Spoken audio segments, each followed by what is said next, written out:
Here, in the Port of Amsterdam, we have been producing phosphate-based fertilizers since 1907. Over the years, we saw massive changes in Amsterdam and in the rest of the world. But our mission, providing food for humanity, has never changed. Because without phosphate, there would simply be no fruit or vegetables. This makes phosphate just as essential for global food production and nutrition security today as back in 1907, and maybe even more, with more than half of the ever-growing world population depending on fertilizers for their food supply today and less arable land available for food production. Today, we produce 550,000 tons of fertilizer in Amsterdam that help farmers all over the world to grow their crops and provide food for mankind. To produce our fertilizers, we first combine phosphate rock with sulfuric acid and phosphoric acid. In the second phase of the process, we add steam and water to granulate the fertilizers. And in the final stage, we heat and dry the fertilizers before they go to our storage facility ready for shipment. However, the global supply of phosphate rock is not unlimited.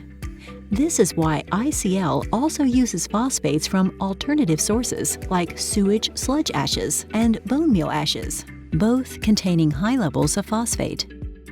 The ICL Phosphate Recycling unit makes it possible to recycle these ashes as a replacement for phosphate rock on a large scale. To do this, we collect the ashes from the trucks into the silos of the phosphate recycling unit. Now let's go back to the first step of the production process. Instead of using only phosphate rock, we mix in the phosphates from alternative sources, sewage sludge ash and bone meal ash. Both of these streams replace a significant part of the phosphate rock.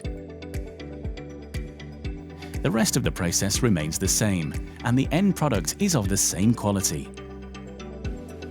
This circular economy solution is not only beneficial for society, it also prepares ICL for a future where phosphate rock will become an increasingly scarce source. And there are more benefits. Using secondary sources also means less transport and therefore a significant reduction of our carbon footprint. And this installation is only the start. Our ambition is to further increase the use of phosphates from alternate sources in the coming years, with ICL as one of the frontrunners in phosphate recycling, and with the ultimate goal to reach a fully closed phosphate loop. This will allow us, here in Amsterdam, to continue with the production of fertilizers that help feed the world in a sustainable way. Today, tomorrow, and for many years to come.